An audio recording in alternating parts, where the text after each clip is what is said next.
안녕하세요. 이호준입니다. 저는 간정할 만한 믿음이 안 된다고 생각하는데 하나님께서 시키신 줄로 믿고 순종하는 마음으로 이 자리에 섰습니다. 간증을 시작하겠습니다. 제가 만난 하나님을 소개하려고 합니다. 저는 1973년 대구 태평로에서 3남 중 둘째로 태어났습니다. 당시 집안 형편은 매우 어려워 온 가족이 단칸방에 지냈고 제가 태어날 무렵에는 방 천장 구석에 고드름이 맺힐 정도로 난방도 되지 않아 매우 추웠다고 합니다. 생계를 위해 어머니도 밤낮 없이 일하셨지만 먹을 것이 부족한 날이 많았고 결국 저와 동생이 굶지 않게 하려고 제가 6살 무렵에 시골 외할머니 댁에 보내졌습니다. 어느 날 5일장이 서는 날이라 외할머니는 장에 가시고 집에는 시집 안 간 이모와 저 동생만 남게 되었습니다. 이모가 잠시 어디 다녀오는 사이에 저는 동생과 함께 집 밖으로 나갔습니다. 아마 외할머니를 마중 나가야 한다고 생각했던 것 같습니다. 시골 마을은 가운데 큰 저수지를 중심으로 길이 나 있고 그 위쪽에 집들이 들어선 그런 구조였습니다. 그날은 장날이라 길가에는 사람이 거의 없었고 겨울이라 저수지는 얼어 있었고 가장자리에 살얼음이 햇빛에 받아 반짝이고 있었습니다. 어린 저는 동생에게 얼음을 따주겠다며 저수지 비탈길을 따라 내려갔고 갑자기 미끄러지며 물에 풍덩 빠지고 말았습니다. 그때의 기억은 지금도 생생합니다. 물이 너무너무 차가웠고 저는 필사적으로 살려고 밖으로 빠져나오려고 애썼지만 몸은 점점 얼음 밑으로 멀어져 갔습니다. 저는 금방 물을 너무 많이 마셔 기운이 다 빠져 팔을 절 힘도 없었고 어린 마음에 이제 죽는구나 하는 생각이 들었습니다. 얼굴이 하늘을 향하고 있었는데 얼음 너머로 파란 하늘이 보였고 죽어가는 상황에서도 아이러니하게도 햇빛이 참 아름답다는 생각이 강하게 들었습니다. 바로 그때 누군가가 제 발목을 꽉 붙잡고 물 밖으로 끌어냈습니다. 물 밖에 있던 동생의 울음소리를 듣고 달려온 가까운 집의 동네 아주머니였는데 갑자기 얼음 깨진 곳으로 제 발이 보여서 잡아당겼다고 합니다. 동생과 아주머니 때문에 살게 되었지만 30여 년이 지난 후에 저는 이 사건이 하나님의 계획이었음을 알게 되었습니다. 이 사건 이후 저는 어릴 때부터 삶과 죽음에 대해 관심이 많았고 공교롭게도 중고등학교를 미션 스쿨에 다니면서 자연스럽게 기독교를 접하게 되었습니다.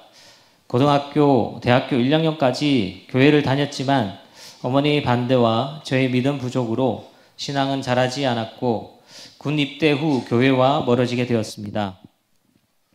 대학을 졸업하고 암을 연구하는 암생물학을 전공하며 대학원을 다니던 중 후배로 입학한 지금의 아내 김효진 집사를 만나게 되었고 첫눈에 반한 저는 몇 년을 쫓아다닌 끝에 결혼에 이르게 되었습니다.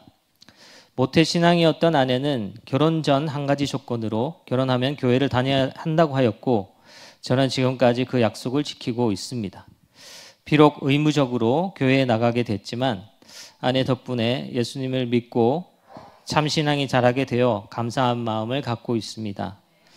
대학원 졸업 후 유학을 준비했지만 2008년도 미국 금융위기 여파로 대부분의 연구실에서 저를 받아주지 않았고 미국 전역에 30여 개 연구소에 연락했지만 답변조차 오지 않아 낙심하고 있을 때 막연히 기도해야 되겠다는 마음이 들었습니다. 그래서 매일 아침 일을 시작하기 전에 책상의 앞에서 짧게 기도하기 시작했고 그러던 중 보스턴의 암센터의 한 연구실에서 연락이 와 자리를 제안받게 되었습니다. 알고 보니 이 연구실의 교수님은 이 분야에서 매우 유명한 분이었고 연구실은 항상 경쟁이 치열해서 들어가기가 아주 힘든 곳이었는데 마침 한 사람이 갑자기 그만두면서 자리가 우연히 생겨 저에게 기회가 온 것입니다.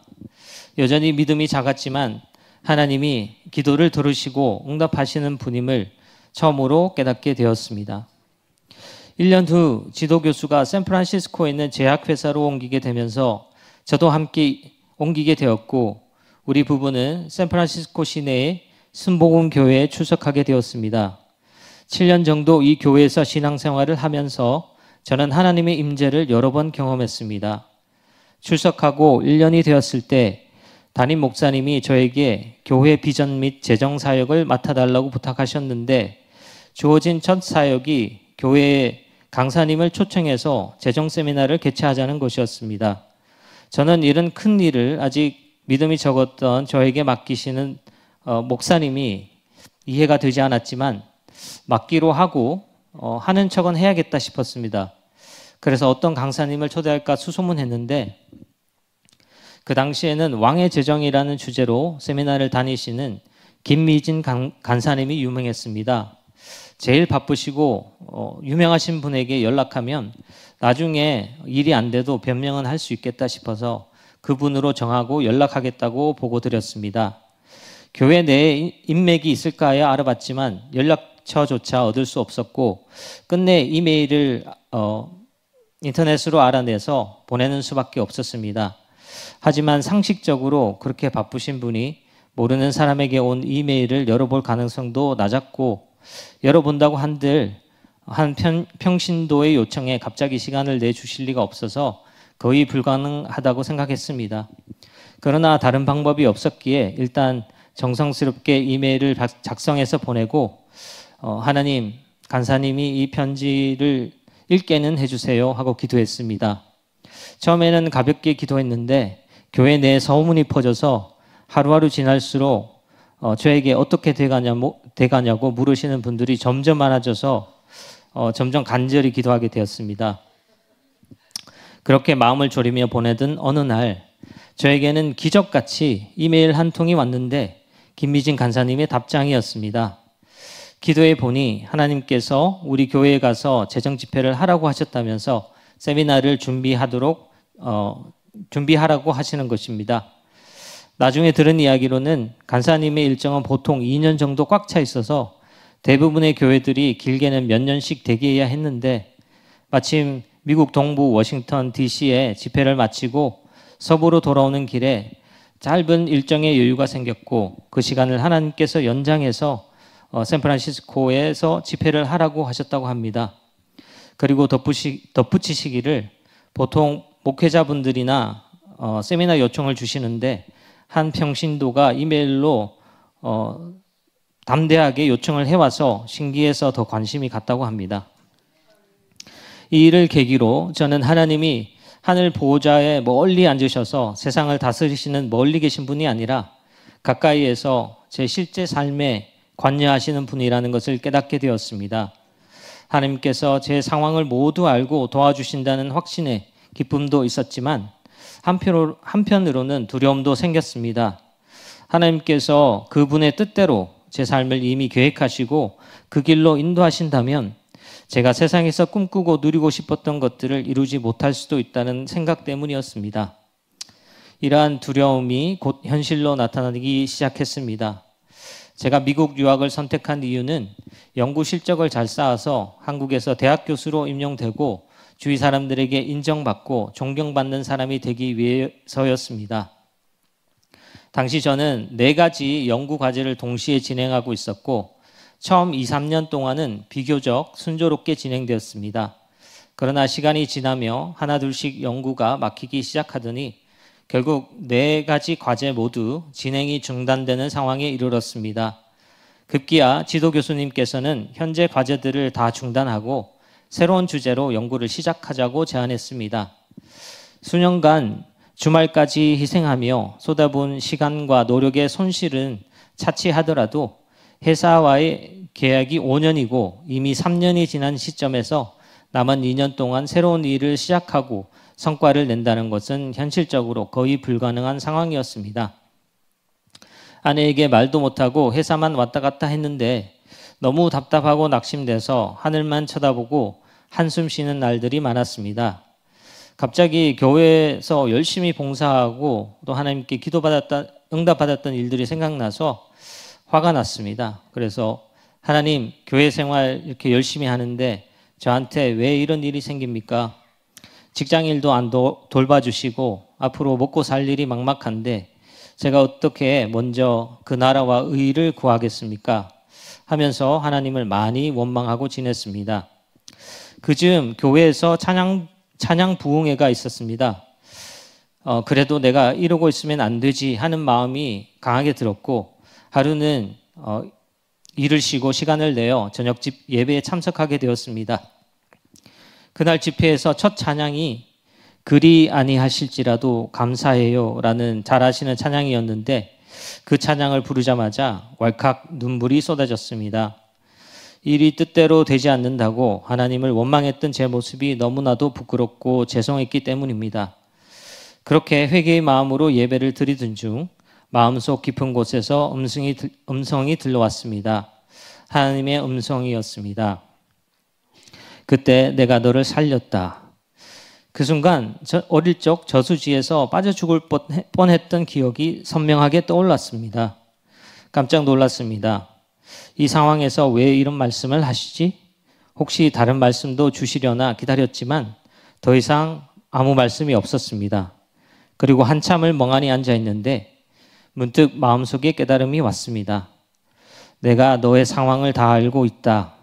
어릴 적부터 너를 돌보아왔고 지금도 마찬가지다. 그러니 너무 걱정하지 말아라. 이 말씀이 얼마나 위로가 되었는지 제 마음이 뜨거워졌습니다. 그리고 왠지 모르게 나는 직장에서 절대 망하지 않을 거라는 확신이 들기 시작했습니다. 그리고 놀라운 일이 벌어졌습니다. 그날 이후 꽉 막혀있던 4가지 연구 과제들이 하나둘씩 풀리기 시작했습니다. 한 달 뒤 개별 미팅에서 연구 결과를 보여주자 어떻게 이 짧은 시간에 이 과제들이 다 잘 풀릴 수가 있지? 하며 지도 교수님이 깜짝 놀라며 기뻐했습니다. 이런 일들을 겪으면서 저는 하나님이 어떤 분인지 좀 더 알게 됐습니다. 하나님은 우주 만물을 창조하셨을 뿐 아니라 제가 하는 과학과 문명과 세상의 모든 학문 역시 자신이 지으신 것임을 확신하게 되었습니다. 그때부터 저는 연구를 진행할 때마다 하나님께 기도합니다. 세상 모든 과학과 지식을 창조하신 분이 하나님이시니 저에게 지금 필요한 지혜를 주시옵소서 하고 말입니다.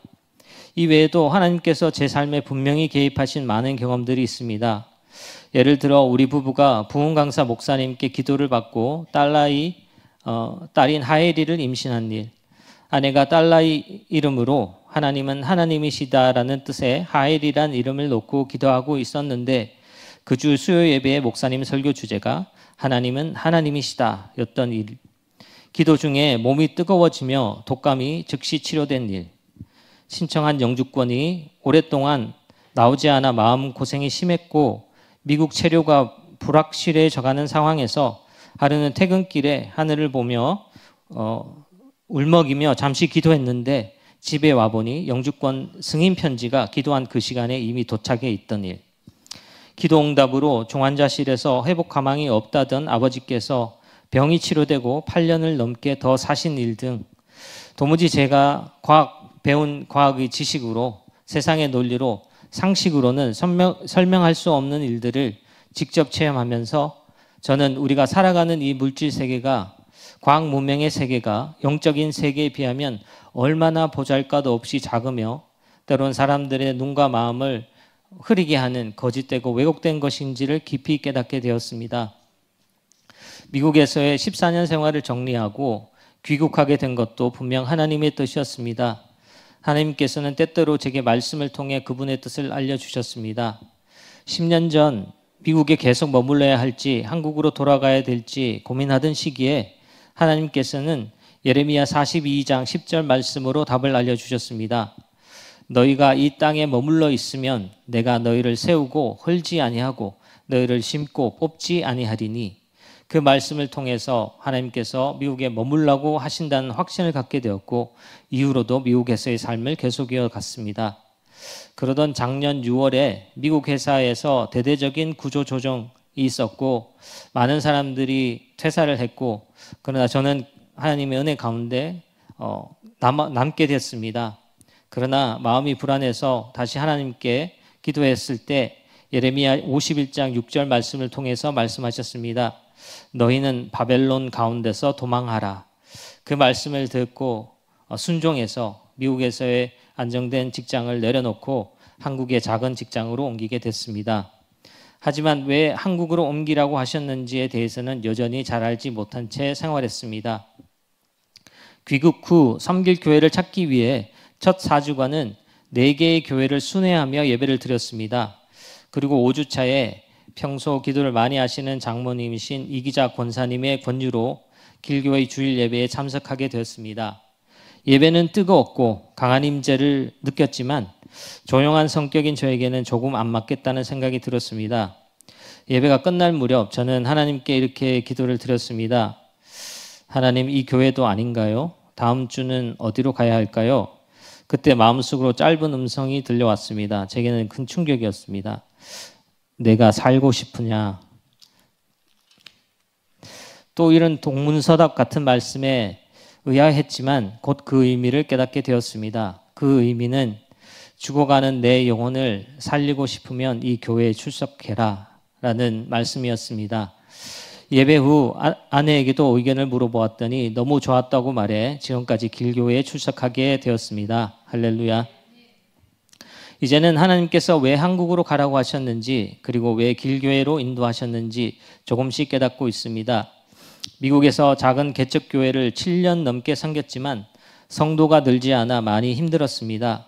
그런데 길교회에서 김상률 목사님의 성경 공부를 들으며 기도에 불이 붙어야 성령 충만과 은사를 받을 수 있고 성령의 기름 부음 없이는 부흥이 없다는 것을 배웠습니다. 이 말씀이 제게 큰 여운을 남겼습니다. 지금까지 제 신앙생활도 머리로 이해하고 간헐적으로 하나님을 경험했지만 큰 일이 없으면 기도하지 않았고 당연히 기도와 사모함의 부족으로 인해 성령의 강력한 능력을 체험하지 못했습니다. 이런 저의 미지근한 믿음이 너무 안타까우신 하나님께서 영적인 각성과 성장을 위해서 저를 한국의 길교회로 보내셨다는 것을 깨달았습니다. 현재 저는 기도의 중요성을 깊이 인식하고 매일 1시간 기도하며 성령의 능력을 구하고 있습니다. 아직 기도가 많이 힘들지만 매일 몇 시간씩 기도하시는 목사님과 사모님을 따라 기도에 불을 붙이고 있는 길교회 성도님들을 보며 매주 큰 도전을 받고 있습니다. 또한 일을 늦게 마치고도 예배와 기도의 자리로 달려가서 밤늦게 돌아오는 아내를 보면서 또 크게 감동하고 있습니다. 저나 아내에게 있어서 미국에 있었으면 상상하기 힘든 장면들입니다. 앞으로 하나님께서 어떤 놀라운 일들을 계획하시고 펼쳐나가실지 모르지만 이제 두려움보다는 기대와 신뢰로 그 뜻에 순종하고 성령의 충만함을 사모하며 영적인 성장이 이루어지기를 예수님의 이름으로 기도하며 제 간증을 마칩니다. 감사합니다.